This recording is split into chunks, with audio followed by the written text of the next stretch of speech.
O tema da aula é o arrebatamento. E o texto que vai dar suporte à nossa aula está em 1 Tessalonicenses, capítulo 4, versículo 17. Primeira epístola de Paulo à igreja de Tessalônica, capítulo 4, versículo 17. O apóstolo, ele diz: depois nós, os vivos, os que ficarmos, seremos arrebatados juntamente com eles entre nuvens para o encontro do Senhor nos ares. E assim estaremos para sempre com o Senhor. Vamos orar ao nosso Deus para que o Espírito Santo ilumine os nossos olhos, abra o coração de cada um dos seus eleitos, para que eles possam compreender as coisas que serão aqui proferidas desse altar. Oremos ao Senhor agora. Senhor Jesus Cristo, nosso Deus e nosso Pai, nada é mais importante para nossas vidas do que o conhecimento da Tua Palavra, porque o Senhor mesmo disse que a falta desse conhecimento faz com que o Teu povo seja destruído na sua firmeza espiritual, destruído na sua boa fé, destruído na sua capacidade de conhecer Deus. Sem conhecimento não se conhece o Deus da Bíblia, se conhece o Deus dos homens que não têm Deus. Mas com conhecimento nós passamos a conhecer o Senhor da maneira que o Senhor quer ser conhecido. É o conhecimento da verdade que nos liberta de todas as amarras que o pecado e a iniquidade podem proporcionar à vida de um homem. E que nessa noite, meu Senhor, nós possamos subir um degrauzinho a mais no conhecimento de Deus. Que nós possamos galgar um pouco mais o conhecimento da Tua Palavra, da Tua verdade. Mas para isto é necessário que o Teu Espírito Santo nos ensine, porque homem algum tem capacidade de ensinar a outro homem. Se não for o Teu Espírito ensinando, se não for o Teu Espírito abrindo o entendimento, ninguém compreende nada. O homem, o pastor, o máximo que ele pode fazer é explanar a Tua Palavra com verdade. Mas na realidade quem ensina, quem dá entendimento perfeito é o Teu Espírito. E que nessa noite, Senhor, o Teu Espírito Santo ensine a Tua igreja, ensina ao Teu povo, usa-me como instrumento da Tua vontade, inspira-me, capacita-me, porque a minha suficiência, ela vem de Ti, ela vem do Senhor, em nome de Jesus. E que todos que creem digam amém e amém. Diga graças a Deus. Bom, meus irmãos amados e minhas irmãs em Cristo, olha, foi exatamente em cima desse texto que eu acabei de ler aqui, esse versículo 17 do capítulo 4 de 1 Tessalonicenses, que um dia alguém criou um ensinamento completamente errado sobre o arrebatamento da igreja. De repente alguém criou na sua mente uma ficção, criou na sua mente uma fantasia de que antes da segunda vinda de Cristo, a igreja seria ou será arrebatada aos céus. Alguém criou isso na cabeça. Se não antes da segunda vinda de Jesus, a igreja vai ser arrebatada, a igreja vai ser levada para os céus. E a partir daí, começaram a ensinar na igreja que de repente vai ter um dia que os crentes serão arrebatados. Se estiver dirigindo um automóvel, vai ser tirado ali do automóvel, e o automóvel vai seguir desgovernado. Se estiver pilotando um avião, for um piloto de avião, aí o avião sai sozinho, vai se despedaçar lá. Fazem até filmes sobre isso, né? Tem até filmes mostrando como é que será esse arrebatamento, e daí por diante. Agora veja, aqueles que criaram esse falso ensinamento, eles dizem o quê? Que após a igreja ser arrebatada, virá um período chamado de a grande tribulação. E eles dizem assim: a igreja já terá saído da terra, começa a grande tribulação, e que só o povo judeu e aqueles que não aceitaram Jesus passarão por essa grande tribulação. Disse, não, a igreja foi arrebatada.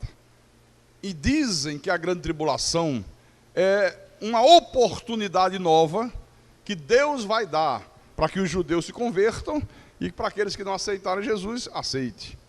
Então ele diz que somente depois disso tudo é que vai se dar a segunda vinda de Cristo. Esse é o ensinamento. Alguém já ouviu esse ensinamento alguma vez?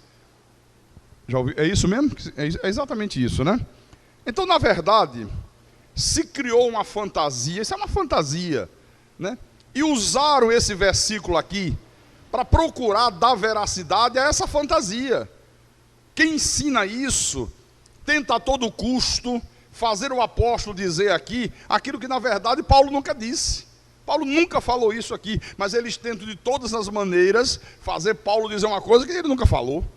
Porque o apóstolo Paulo, ele não está falando aqui de um arrebatamento que vai se dar antes da grande tribulação. Ele não está dizendo isso aqui. Em momento nenhum ele está dizendo isso. Ele não está ensinando aqui que a igreja vai ser arrebatada, que só os judeus vão ficar durante a grande tribulação, e que depois de um período de grande tribulação virá a segunda vinda de Cristo. Não é isso que Paulo está ensinando aqui, pelo amor de Deus. Então vamos ler o pensamento da apostila, que diz assim: o objetivo desta aula é mostrar biblicamente a verdade do arrebatamento, um evento que se dará no dia da segunda vinda de Cristo, coroando desta forma o plano perfeito da salvação de Deus. Olha, irmãos, o arrebatamento da igreja se dará no dia da segunda vinda de Cristo. Não é antes da segunda vinda. Não existe aqui na Bíblia. Então, o ponto 1 diz isso. O arrebatamento da igreja se dará no dia da segunda vinda de Cristo. Então vamos ler agora o texto completo, tá? 1 Tessalonicenses, capítulo 4, versículo 13 em diante.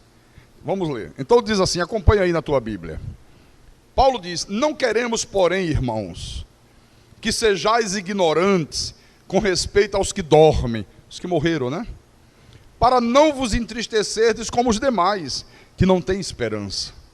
Pois, se cremos que Jesus morreu e ressuscitou, assim também Deus, mediante Jesus, trará em sua companhia os que dormem, os que já morreram. Ora, ainda vos declaramos, por palavra do Senhor, isto: nós, os vivos, os que ficarmos até a vinda do Senhor, de modo algum precederemos os que dormem. Porquanto o Senhor mesmo, dada a sua palavra de ordem, ouvida a voz do arcanjo e ressoada a trombeta de Deus, descerá dos céus, e os mortos em Cristo ressuscitarão primeiro. Depois nós, os vivos, os que ficarmos, quem estiver vivo naquele dia, seremos arrebatados juntamente com eles, com os mortos que ressuscitam primeiro, sabe?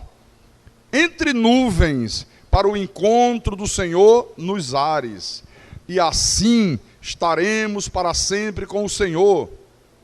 Consolai-vos, pois, uns aos outros com estas palavras. Então Paulo está ensinando aqui sobre aquilo que vai acontecer no dia da segunda vinda de Cristo.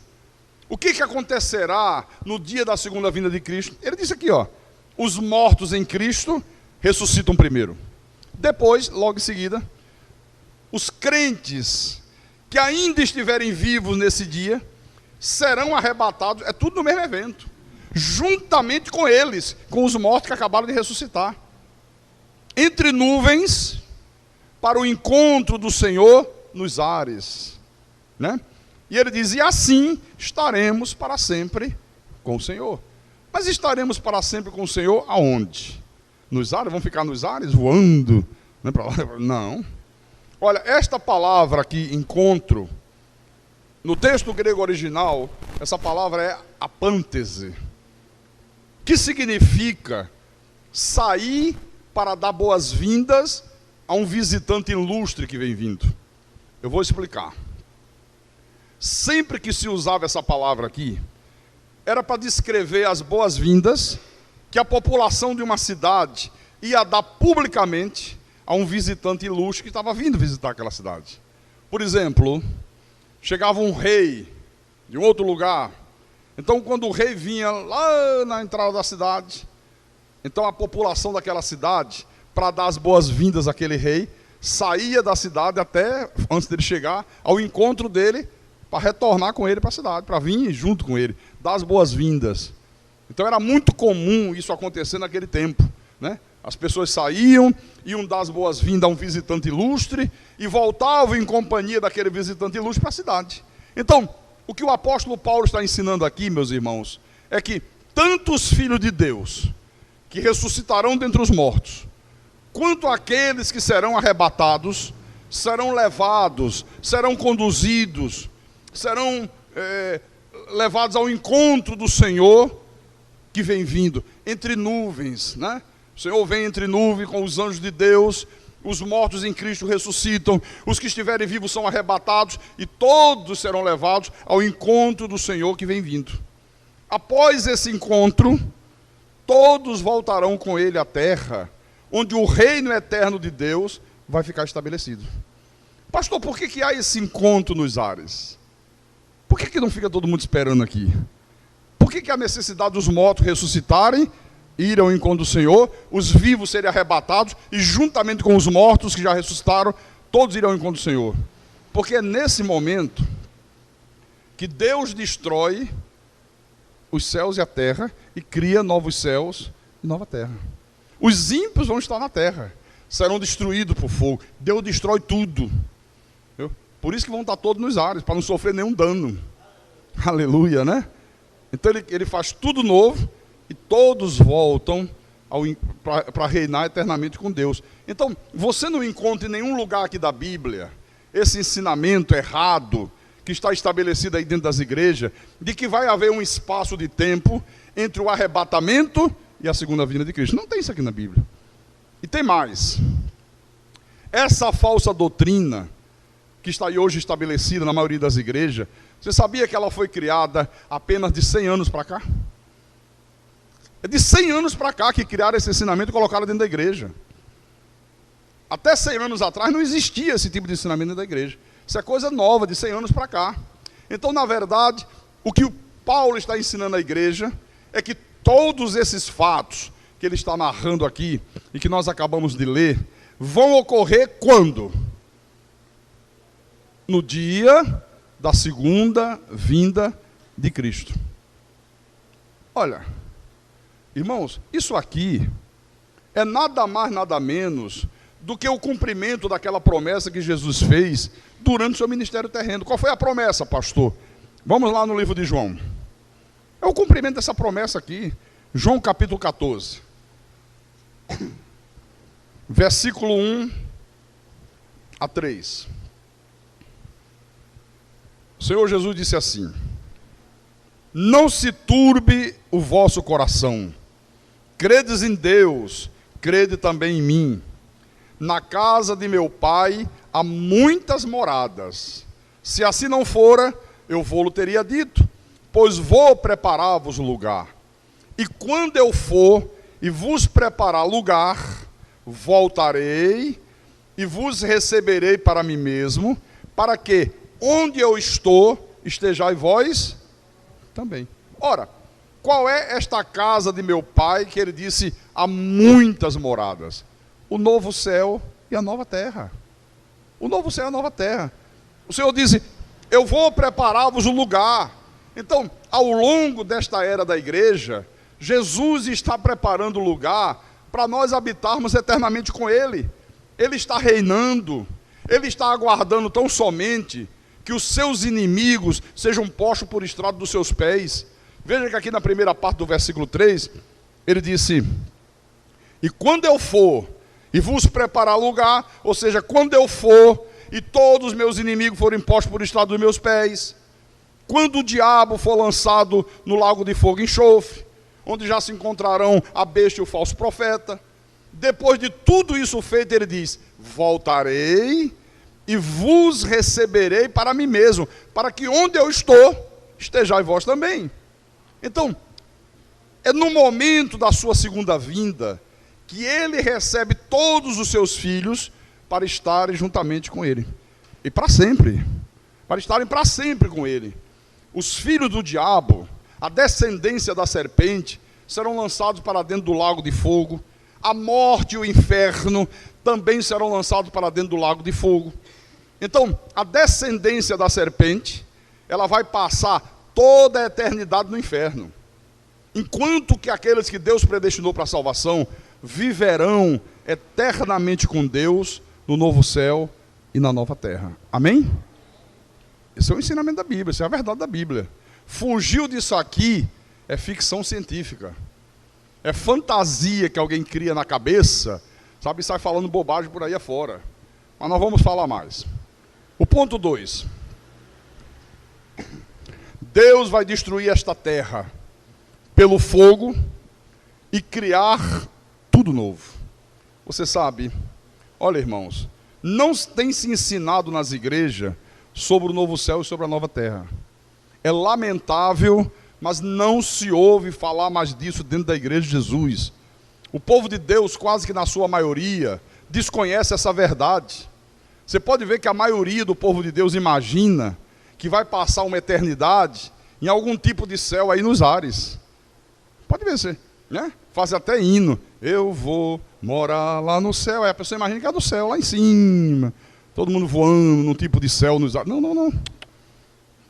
A Bíblia mostra claramente que haverá um novo céu e uma nova terra. Aí você diz: pastor, por que Deus vai destruir pelo fogo esse céu e essa terra de hoje e criar tudo novo? Por que há essa necessidade? Por que Deus vai fazer isso? Boa pergunta. Vamos ver isso. Abra em Gênesis, capítulo 3, versículo 17 em diante. Todos acharam? Posso ler? Então vou ler.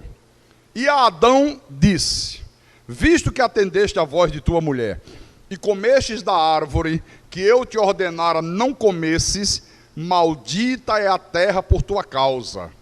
Em fadigas obterás dela o sustento durante os dias de tua vida.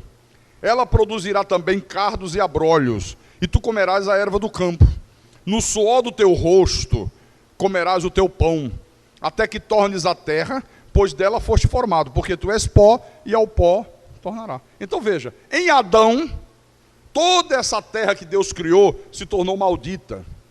Olha, nada do que existe hoje, irmãos, vai permanecer, porque em Cristo ela vai se tornar o quê? Bendita. Em Adão se tornou maldita, mas em Cristo ela vai se tornar bendita. Então, nada do que existe hoje vai existir no reinado eterno de Deus. Quando o Senhor for reinar eternamente com o seu povo, nada disso aqui vai existir. Deixa eu mostrar para você, está na apostila, não está? 2 de Pedro, está. 2 de Pedro, capítulo 3. 2 de Pedro, capítulo 3, versículo 5. Olha como era a pregação na igreja. Olha quais eram os assuntos que eram levados para os púlpitos naquela época. Hoje querem ficar falando de bobagem, de corrente, de enxofre, de óleo, de G12, né? O povo de Deus não conhece Bíblia, não tem conhecimento. Então, 2 de Pedro, capítulo 3, versículo 5. Pedro diz: porque deliberadamente esquecem que, de longo tempo, houve céus, bem como terra, a qual surgiu da água e através da água pela palavra de Deus, pela qual veio a perecer o mundo daquele tempo afogado em água. Versículo 7. Ora, os céus que agora existem e a terra, pela mesma palavra, têm sido entesourados, guardados, né, para fogo, estando reservados para o dia do juízo e destruição dos homens ímpios. Agora vá no capítulo 10. Ele diz, no capítulo 10 não, versículo 10. Virá, entretanto, como ladrão o dia do Senhor. Quer dizer, num momento que ninguém espera. O ladrão sempre vem quando você menos espera. Você nunca imagina, o cara vem lá e rouba, né? Então, o dia do Senhor será assim, de surpresa, de repente. Por isso que é bom estar prevenido sempre, né? No qual os céus passarão com estrepitoso estrondo, e os elementos se farão abrasados, fogo, né? Destruindo tudo. Também a terra e as obras que nela existem serão atingidas. Visto que todas essas coisas hão de ser assim desfeitas, deveis ser tais como os que vivem em santo procedimento e piedade, esperando e apressando a vinda do dia de Deus, por causa do qual os céus incendiados serão desfeitos, e os elementos abrasados se derreterão. Versículo 13. Nós, porém, segundo a sua promessa, esperamos novos céus e nova terra, nos quais habita justiça. Então, a verdade é que toda essa maldição que sobreveio à terra, que sobreveio a todos os filhos de Deus, por causa do pecado do homem, um dia tudo isso vai ser removido. Um dia tudo isso vai acabar, todo sofrimento, toda dor, sabe? Deus vai restaurar tudo, tudo de ruim, tudo que afronta contra a vida, tudo que traz sofrimento, tudo que impede a felicidade das pessoas aqui na terra, é consequência do pecado. Porque se o homem não tivesse pecado, nada disso aconteceria, né? Mas um dia tudo isso vai ser removido. Toda a criação de Deus, irmãos, será renovada, será feita, Deus vai fazer tudo isso de novo. Paulo, quando ele escreveu a epístola aos Romanos, no capítulo 8 de Romanos, versículo 18 em diante, olha o que o apóstolo diz aqui. Porque para mim, tenho por certo, quer dizer que ele não tinha dúvida, ele tinha uma convicção tremenda, né? Que os sofrimentos do tempo presente, o que é o tempo presente? O período que você vive aqui nessa terra. Eu só tenho por certo que os sofrimentos do tempo presente não podem ser comparados com a glória a ser revelada em nós. A ardente expectativa da criação aguarda a revelação dos filhos de Deus. Pois a criação está sujeita à vaidade, ao pecado, ao erro, à maldição, não voluntariamente, mas por causa daquele que a sujeitou, na esperança de que a própria criação será redimida do cativeiro da corrupção, para a liberdade da glória dos filhos de Deus. Porque sabemos que toda a criação, a um só tempo, geme e suporta angústias até agora. E não somente ela, mas também nós, que temos as primícias do Espírito, igualmente gememos em nosso íntimo, aguardando a adoção de filhos, a redenção do nosso corpo. Deixa eu explicar uma coisinha rapidamente aqui. Porque quando fala assim, aguardando a adoção de filhos, aí tem gente que diz, mas peraí, nós não já éramos filhos antes da fundação do mundo? Como é que agora nós seremos adotados como filhos? Porque nós sempre fomos filhos de Deus como espíritos. Deus nos criou como seres espirituais, né? A imagem e semelhança dele. Agora, na carne, o único que foi chamado filho de Deus, quem foi? Jesus. O único corpo de carne que existiu, sem que precisasse o espermatozoide do homem fecundar o óvulo da mulher, foi o corpo de Jesus. Porque foi o próprio Deus que gerou, de uma forma sobrenatural, aquele corpo. Então, nós seremos adotados como filhos, no sentido de corpo, quando nós recebemos o quê? Um corpo glorificado, sem a semente do pecado. Você vai receber um corpo, que não vai ser esse corpo aí. Isso aí foi o espermatozoide do teu pai, fecundou o óvulo da tua mãe e começou a gerar no ventre dela. Nós vamos receber um corpo dado pelo próprio Deus. Então, na carne, no corpo glorificado, nós seremos como filhos adotados. Porque o único que foi gerado foi o corpo de Jesus. Amém? Bom, então veja. Toda a criação Paulo diz aqui, aguarda a ser redimida, aguarda a ser renovada.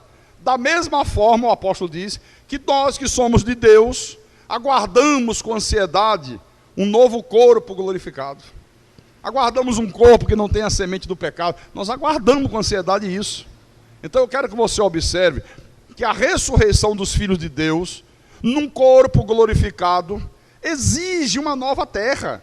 Senão não precisava ter corpo glorificado.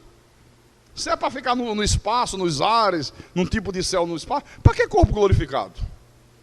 Por isso que o fato de Deus dar um corpo glorificado já prova que exige que haja uma nova terra. Porque esta nova terra é o lugar que o Senhor Jesus disse que foi preparar para nós habitarmos para sempre com Ele.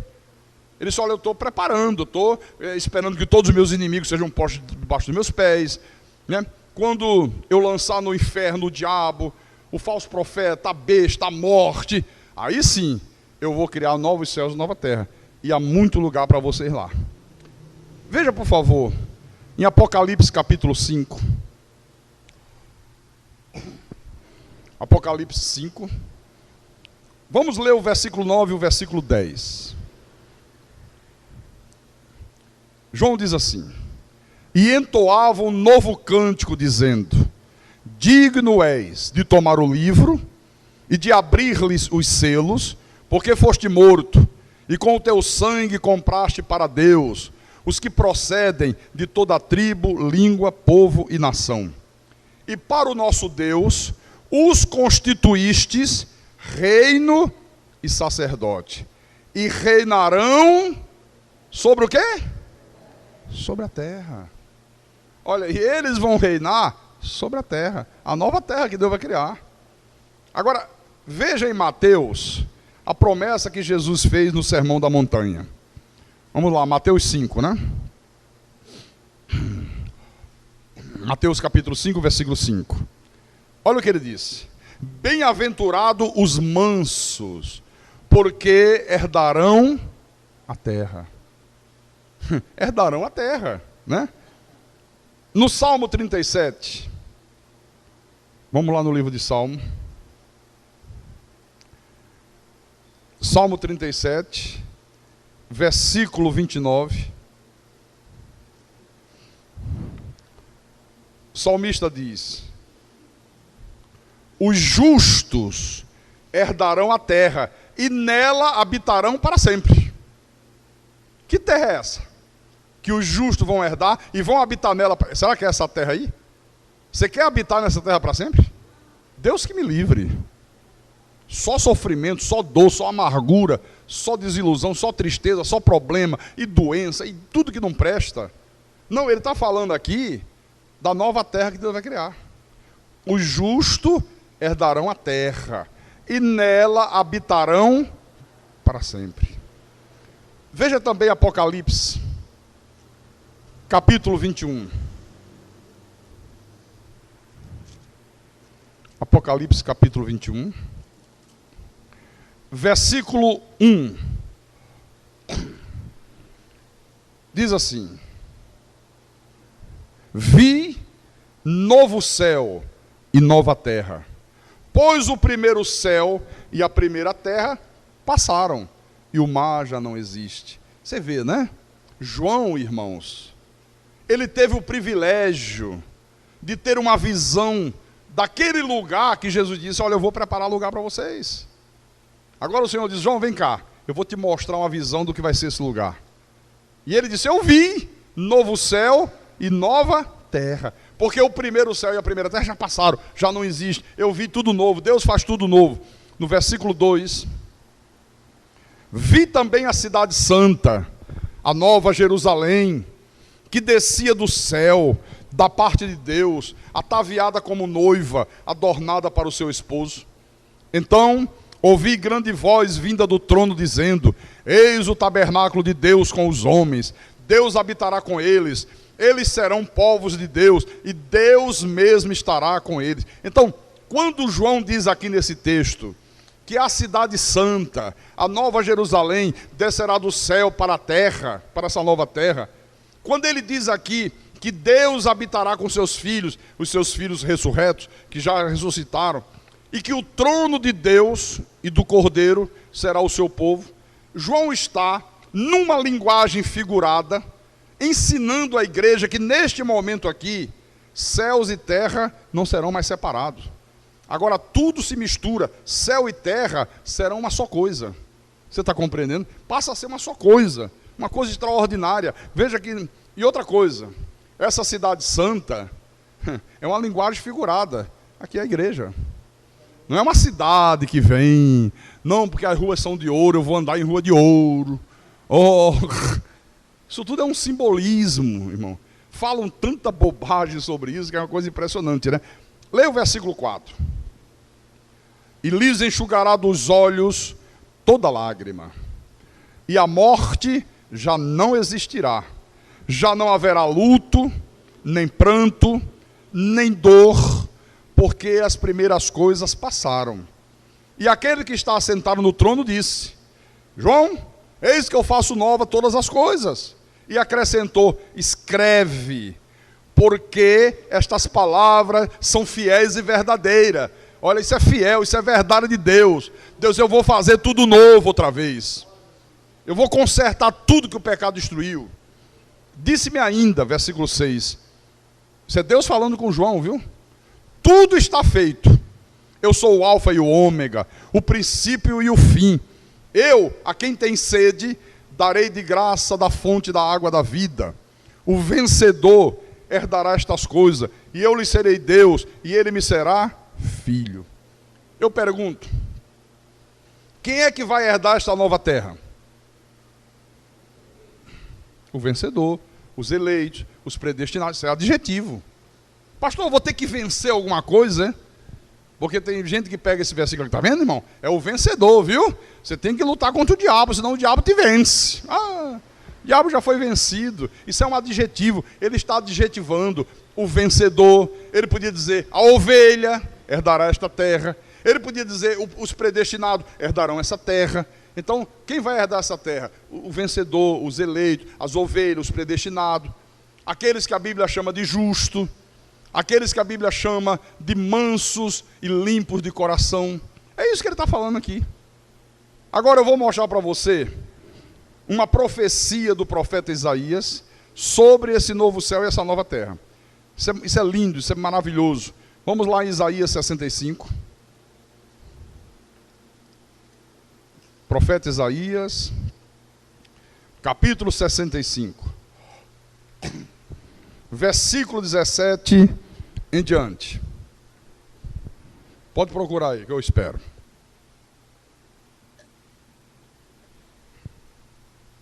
Acharam? Posso ir? Ok. Então veja bem, Deus fala através do profeta Isaías e diz: pois eis que eu crio novos céus e nova terra, e não haverá lembrança das coisas passadas, jamais haverá memória delas. Você já imaginou que coisa maravilhosa? Deus cria novo céu e nova terra, e nós não vamos nos lembrar de nada desse mundo, graças a Deus, irmão. Nada, não vai ficar lembrança de nada, graças a Deus que não vai. Mas vós folgareis e exultareis perpetuamente no que eu crio. Porque eis que eu crio para Jerusalém alegria, e para o seu povo regozijo. A Jerusalém espiritual, a igreja, formada por gentios, judeus e gentios, eleitos e predestinados por Deus. Né? E exultarei por causa de Jerusalém, e me alegrarei e me alegrarei no meu povo. E nunca mais se ouvirá nela nem voz de choro, nem de clamor. Você vê, o profeta Isaías, ele profetizou sobre o novo céu, sobre a nova terra. Pedro falou sobre o novo céu, sobre a nova terra. João escreveu sobre a visão que Deus lhe mostrou desse novo céu, dessa nova terra. Está tudo aqui na Bíblia. Que lástima que não se fala mais na igreja dessas coisas. Não se prega sobre isso, não se ensina sobre isso, sabe? Aí você vê o povo aí com a visão voltada só para o aqui e agora. As pessoas achando que a vida se resume aqui. né? E eles ensinando teologia da prosperidade, e todo mundo enlouquecido atrás de bens materiais, de riqueza, de ficar rico, de ter roupa de grife, de comprar carro novo, ter casa própria, senão a vida não presta. Oh, você vai morrer e vai perder de viver, tem que viver, como se tudo se resumisse a esse mundo. Não. A vida nessa terra é tão fugaz. É como um flash de uma câmera fotográfica. Acaba. É assim a vida nesse mundo. Passa no estalar de dedos. Se você tiver o privilégio de viver até os 70, 80 anos, eu pergunto, o que representa 80 anos? Nada. Nada. Eu tenho 51. 51. Se Deus permitir que eu viva até 70, quer dizer que eu só tenho 19 anos pela frente. Olha, o que representa 19 anos mais? Nada. 51 passou, que eu olho no espelho e digo, gente, já passou 51 anos? Parece que era ontem que eu tinha meus 18 anos, morando no Rio de Janeiro. Eu olho para o meu filho, 23 anos mais velho, mais alto do que eu. Eu digo, gente, tem 23 anos meu filho. Parece que foi ontem que ele estava no meu braço, um bebezinho de 3 meses. Já se passaram, passa rápido. Muito rápido, muito rápido. Amém? Agora, veja o versículo 20. Ele diz, não haverá mais nela criança para viver poucos dias, nem velho que não cumpra os seus. Porque morrer aos 100 anos é morrer ainda jovem. E quem pecar só aos 100 anos será amaldiçoado. Ora, o que significa não haverá mais nela criança para viver poucos dias, nem velhos para que não cumpra o seu? O que significa isso aqui? Significa que nesta nova terra, todos os filhos de Deus, todos, viverão o quê? Eternamente. Vida eterna com Deus. O que João disse lá em Apocalipse? Nós lemos ainda há pouco aqui, Apocalipse capítulo 21, 24. A morte já não existirá. Não haverá luto. Então é isso que ele está falando aqui. Agora, a segunda parte desse versículo aqui tem um problema gravíssimo de tradução, que é um dos graves problemas que nós temos nas nossas Bíblias, né? Na versão revista e corrigida, diz assim, porque o jovem morrerá de 100 anos, mas o pecador de 100 anos será amaldiçoado. Essa expressão 100 anos, no hebraico, significa longevidade. Essa expressão é símbolo de uma vida sem fim na nova terra. Sabe, não são 100 anos literais, né? A tradução correta seria, né, longevidade, vida eterna, vida sem fim. Então ele está dizendo, o jovem, o eleito, o predestinado, viverá eternamente. Mas o pecador, o vaso de desonra, aquele que Paulo diz que é vaso de ira, preparado para a destruição, será amaldiçoado para sempre, lançado para dentro do lago de fogo. Esse é o sentido dessa parte aqui. Mas como as nossas traduções são muito confusas em alguns textos, olha, as pessoas leem e ficam sem entender. Espera aí, é eterno ou é 100 anos? Como é que é a história aí? Você está compreendendo? O sentido é esse, longevidade. No versículo 21, ele diz, eles edificarão casas, e nelas habitarão, plantarão vinhas, e comerão o seu fruto. Não edificarão para que outros habitem, não plantarão para que outros comam, porque a longevidade do meu povo será como a da árvore, e os meus eleitos desfrutarão de todas as suas próprias mãos. Então, você vê, nessa terra que nós vivemos hoje, como eu acabei de dizer, irmãos, a nossa existência é tão curta, que aquilo que eu edifico, aquilo que você edifica, aquilo que nós edificamos, na verdade é para que outros habitem. Às vezes você passa a vida inteira trabalhando, para conseguir ter uma casa própria. Tem gente que só consegue casa própria quando está no finzinho da vida. Oh, agora acabei de pagar, agora eu tenho a minha casa própria. Aí, puf, fecha o paletó e vai embora. nem desfruta da casa. Ou não é verdade? É verdade, irmãos.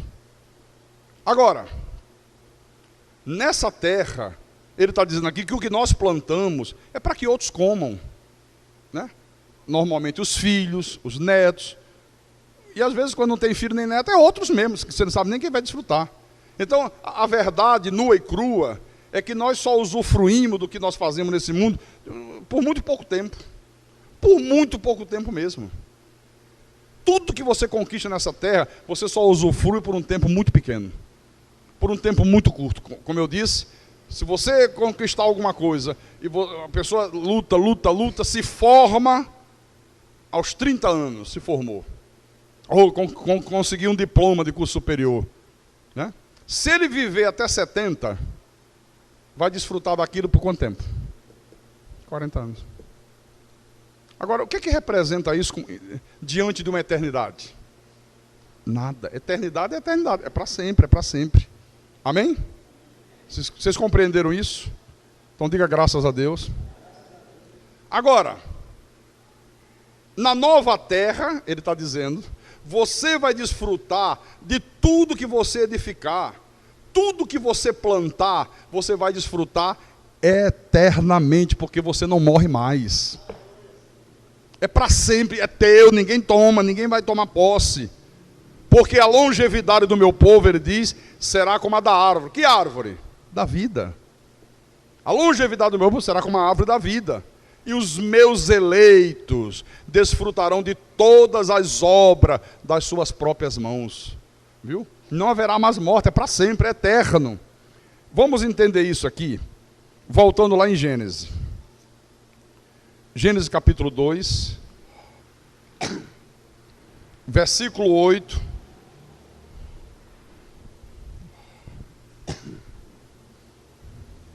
Ok? Gênesis capítulo 2, versículo 8. Vamos ler o 8 e o 9. E plantou o Senhor Deus um jardim no Éden, na direção do Oriente, e pôs nele o homem que havia formado.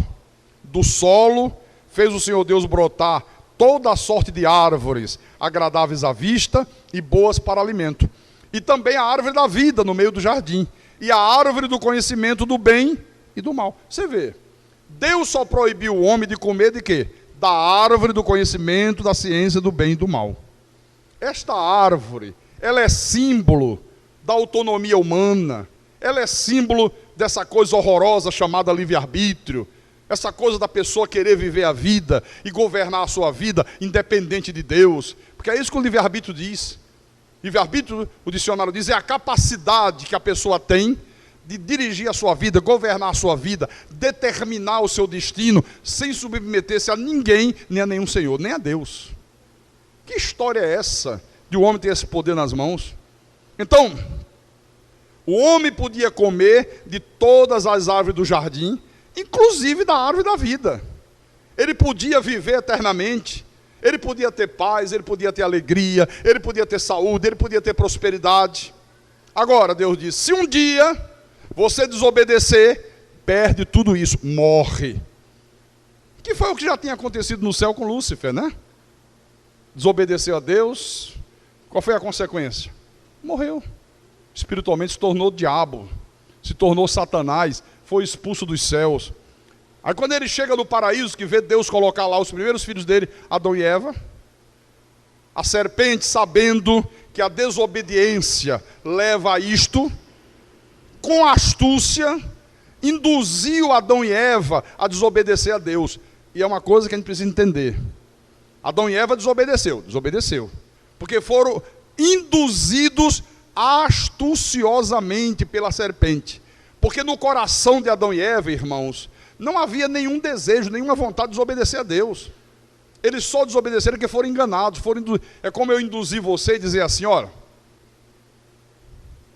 você pode sair daqui hoje, não precisa parar em nenhum sinal de trânsito, mesmo que esteja vermelho, pode passar. Aí você vai dizer, mas pastor, sinal vermelho é pare. Você está dizendo para eu passar? Passe que instalaram agora um novo sistema. Viu? É um sistema novo, isso aí não estava valendo mais nada. Pode passar. Viu? Tem um sistema lá que trava os outros carros. Quando perceber que você está indo, automaticamente o sistema já para o outro carro lá. Agora é assim, não se incomode com ver. Aí você sai daqui, o sinal fecha e você passa, o que é que pode acontecer? Uma tragédia. Ou você matar alguém, ou você morrer, ou ficar paralítico, se arrebentar todo. Mas você não estava com nenhuma vontade de desobedecer à lei de trânsito. Eu, diabolicamente, astuciosamente, consegui enganar você. Não, pode ir. Aí você confiou em mim. Adão e Eva confiaram na serpente. Não vai morrer coisa nenhuma. É o contrário. Se você comer, você vai se tornar igual a Deus, vai conhecer o bem e o mal. Olha, Deus vai até ficar feliz com vocês. Você vai fazer uma grande surpresa para Deus. É mesmo, vá por mim. Você vai ver como Deus vai dar pulo de alegria com isso. Sabe, foi mais ou menos assim, foi uma indução diabólica. Agora, qual foi o resultado disso aqui? O homem morreu física e espiritualmente. E a terra se tornou maldita. Se tornou maldita. Não havia doenças, não havia inveja, não havia ódio, não havia ciúmes, não havia a natureza hostil. A natureza não era hostil à própria natureza, nem a natureza era hostil ao homem, nem o homem era hostil à natureza. Convivia tudo muito bem. Você lembra quando Adão foi colocar nome nos animais? Tudo lá tranquilo, passava a mão na juba do leão. Como é que é, meu amigo? Tudo bem? Beijinho aqui. Beijava o leão, pega de volta, Adão, tranquilo, sabe? Não tinha problema nenhum, era assim como Deus havia criado. Agora, no capítulo 3 de Gênesis, versículo 22, diz assim: Então disse o Senhor Deus, eis que o homem se tornou como um de nós, conhecedor do bem e do mal. Assim, que não estenda a mão e tome também da árvore da vida e coma e viva eternamente. O Senhor Deus, por isso, o lançou fora do jardim do Éden, a fim de lavrar a terra de que fora tomado. E expulso o homem, colocou querubins ao oriente do jardim do Éden e o refugiu de uma espada que se revolvia para guardar o caminho da árvore da vida. Então veja, estender a mão e comer da árvore da vida significa a comunhão com Deus, significa a obediência plena a Deus e, por consequência, a vida eterna. Então Deus aqui mostrou de uma maneira muito clara que o homem não pode ter vida, que o homem não pode ter comunhão com Deus, sem que o próprio Deus tome a iniciativa para isso. Ele disse, não pode, ter que ser eu tomando a iniciativa. Não é o homem que vai tomar, sou eu que tomo a iniciativa. O diabo procurou e procura ensinar o contrário disso aqui. Por isso, que toda a descendência espiritual de Adão morre. Quando Adão morreu, por um só homem entrou o pecado no mundo. Pelo pecado a morte passou a todos os homens que Deus predestinou. Todos já nascem mortos espiritualmente. Como é que essa descendência de Adão passa a ter vida outra vez? Por uma iniciativa de Deus. Tem que ser Deus tomando a iniciativa.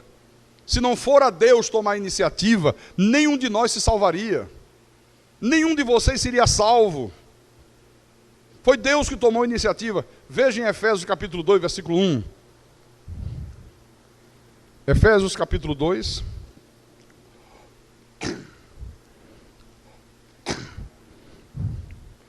Eu estava viajando de Natal para Recife. Aí peguei o voo, é meia hora de voo, né? E eu fui de avião, que sai mais barato do que ir de automóvel. Sabia disso? R$ 69,00 a passagem, de Natal para Recife. De carro são 300 quilômetros. Se eu for de automóvel, eu gasto mais do que de avião. Pegando a passagem na promoção, como eu peguei, né? E aí, eu cheguei no aeroporto, Natal, tinha fila para fazer o check-in, e tinha um moço assim na minha frente, eu fiquei atrás. Aí começamos a conversar, negócio de fila, crise do aeroporto, esses problemas aí, né? Aí conversamos, fizemos o check-in junto. Aí ele perguntou, o senhor já almoçou? Eu digo, já havia almoçado. Ele disse, não, eu ainda vou almoçar. Eu digo, você é de Natal ou de Recife? Ele disse, eu sou de Recife. Ah, você está aqui, parceiro? Ele disse, não, eu sou advogado. Eu vim para uma audiência, já resolvi, estou voltando. Eu disse, você vai almoçar? Ele disse, vou. Eu digo, eu te faço companhia. Eu não, já almocei, não vou comer, mas eu faço companhia a você. Aí nos sentamos no restaurante, ele pediu o almoço dele, eu pedi um suco, uma água mineral e ficamos ali conversando. Aí ele disse, e o senhor trabalha em quê? Eu disse, sou pastor evangélico. O senhor é pastor evangélico? Prazer, eu também sou. Eu digo, você é pastor? Eu sou pastor da Igreja Batista. Eu digo, amém, meu irmão, que bênção. Aí começamos a conversar. Aí o assunto já foi para a Bíblia. Já foi para a Bíblia, né? Aí, meu irmão, quando começamos a falar de Bíblia, eu comecei a falar da graça de Deus, Evangelho da Graça, e ele, peraí. Mateus, Marcos, Lucas não são Evangelho? Eu digo, não. Aí comecei a explicar para ele, mostrar na Bíblia. Ele abriu a pasta dele, tirou a Bíblia, eu peguei a minha. Eu digo, confere aí. Eu comecei... Aí entrou predestinação, eleição, filho de Deus, filho do diabo. E ele, poxa, mas isso assim, mas como é que é a predestinação? Mas isso não é uma injustiça de Deus? Não, não é injustiça, é uma justiça de Deus. Aí comecei a mostrar. Olha, o voo atrasou 4 horas. 4 horas no aeroporto esperando. Foram 4 horas a gente falando de Bíblia. E dentro do avião continuamos falando. Descemos em Recife, continuamos falando. Aí nos despedimos, eu digo, olha, queria convidar o irmão para fazer uma visita à igreja, né? Eu vou estar no próximo domingo, eu também estou aqui. O senhor vem domingo? Eu digo, venho. Que hora o senhor faz culto? Eu digo, faço às 9 da manhã e faço às 6:30 da tarde. Vou estar lá. Mas eu já ouvi tanta gente dizer, eu vou lá e nunca vem. Nem dei muita importância, não. Isso foi na quarta. No domingo eu voltei para Recife. Quando comecei o culto, aí entrou. Eu vi que entrou ele e a esposa. Aí sentaram, assistiram o culto. No final vieram falar comigo, eu presenteei eles com um livro. E ele disse assim para mim, pastor, olha, eu já conversei tanto com minha mulher, por isso que ela quis vir. Eu comecei a passar para ela isso que o irmão me mostrou aqui na Bíblia. E ela ficou maravilhada, ela ficou empolgada. Ela quis vir ver. Ela disse, olha, eu vou dizer uma coisa para o senhor. Qual foi a faculdade que o irmão se formou? Qual foi a faculdade que o irmão se formou? Eu digo a faculdade da burrologia. E tem essa? Eu estava brincando com ele. Eu digo, não, eu não fiz faculdade nenhuma. O senhor não fez faculdade de teologia? O senhor não tem um preparo o senhor não tem um preparo de um seminário? Não. Ele ficou assim espantado. Como é que o senhor sabe tudo isso? Eu digo que o Espírito de Deus me ensinou. Aí foi que ele disse assim, pastor, vou te confessar uma coisa. Vou confessar para o senhor humildemente. Eu fiz faculdade de teologia, eu cursei 5 anos de faculdade, eu estou de queixo caído, eu não conhecia essas coisas, eu lia e não enxergava isso. Glória a Deus, louvado seja o nome de Jesus Cristo. Ainda bem que ainda tem gente humilde, né? Para dar a mão à palmatória. Eu dei, na minha época, quando Deus me iluminou os olhos, eu digo, opa! Dou a mão à palmatória, eu não sabia nada, preguei errado, 15 anos pregando um falso evangelho. Mas a maioria hoje não vê a verdade, entende, mas diz, aí eu vou assumir que eu preguei errado, e eu vou assumir que eu não sei, que tem que saber agora. Não querem fazer isso, viu? Não querem fazer isso. Então, eu falei para você que neste milênio que nós estamos vivendo, eu chamei para Efésios, não foi? Eu falei capítulo 2, versículo 1. Olha o que fala aqui.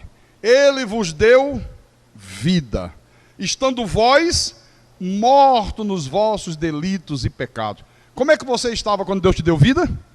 Morto espiritualmente. Deus te deu vida, viu? Então, neste milênio que nós estamos vivendo, irmão, Deus já tomou iniciativa, Deus já nos deu vida, Deus já nos reconciliou com Ele. Só que o retorno àquele paraíso inicial só vai se dar no último dia. No último dia, quando Jesus volta, então os mortos em Cristo ressuscitam primeiro, os que estiverem vivos são arrebatados junto com os mortos e vão ao encontro do Senhor entre nuvens. Estarão para sempre com o Senhor. Ele destrói esse mundo, Ele cria tudo novo, novos céus, nova terra, e nós viemos com o Senhor e habitaremos para sempre com Ele.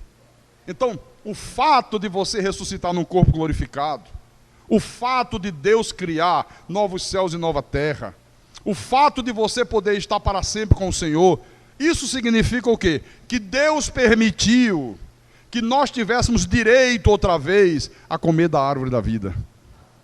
Quando Adão foi expulso, Deus bota anjo aí. Não pode mais o homem ter acesso à árvore da vida. Agora, Deus permitiu que nós tivéssemos acesso outra vez à árvore da vida, comer da árvore da vida, viver eternamente com Deus. Por isso que aqui em Apocalipse capítulo 22,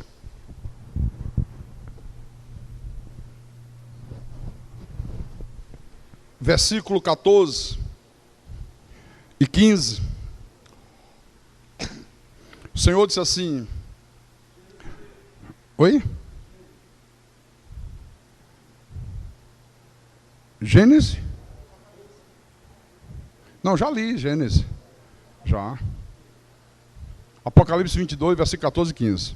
Bem-aventurados aqueles que lavam as suas vestiduras no sangue do Cordeiro, para que lhes assista o direito à árvore da vida e entrem na cidade pelas portas. Olha só, bem-aventurados aqueles que lavam as suas vestiduras no sangue do Cordeiro. Quem são esses que têm o privilégio de lavar as suas vestiduras, o seu espírito, no sangue do Cordeiro? Aqueles que Deus predestinou para a salvação. A partir da morte de Jesus, a partir do sangue derramado, quando o sangue de Jesus tornou a nossa alma branca como a neve, nós passamos a ter o direito outra vez à árvore da vida, a vivermos eternamente com Deus. Amém? Versículo 15. Fora, entre na cidade pela porta, na igreja. Viu? Quem é de Deus entra pela porta, não pula a janela. Entrar pela porta é quando Deus, o cara está morto, Deus vai lá e dá vida a ele. Ele não pode fazer nada. Entrar pela janela é aquele que diz, não, bastou eu aceitar Jesus, já sou crente. Não fui eu que aceitei. Fui eu que tomei a decisão. Esse não. Esse aí está querendo pular pela janela, não pode. Só pode entrar pela porta lá frente. Não tem atalhos, né? Então... Oi?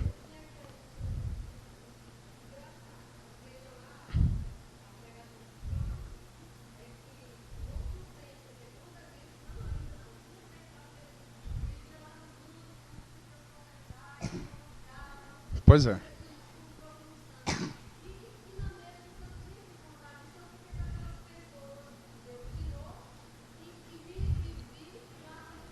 Pois é. Está vendo como a senhora mesmo disse? Olha que contradição do ensino lá na igreja que eu vivo. Para a senhora ver que contradição, né? Bom, fora da igreja, ficam os cães. Olha quantos adjetivos pesados Deus usa com os filhos do diabo. Cães, feiticeiros, os impuros, os assassinos, os idólatras e todo aquele que ama e pratica a mentira.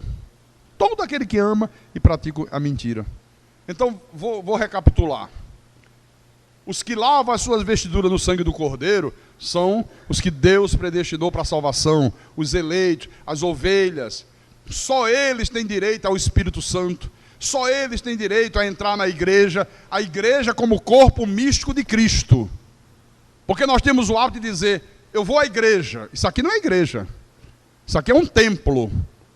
Que a tradição, né, acabou se tradicionalizando, chamada igreja. Não, igreja somos nós. Eu sou a igreja, você é a igreja.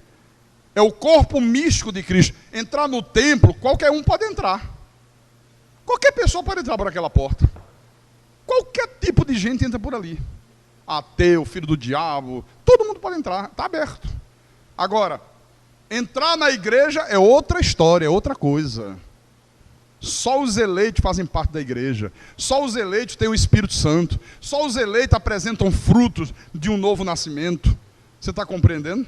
Então, tem que saber diferenciar essas coisas aqui, né? E para terminar, volte lá em Isaías, capítulo 65, né? 65, capítulo 65, versículo 25. Olha que coisa linda aqui.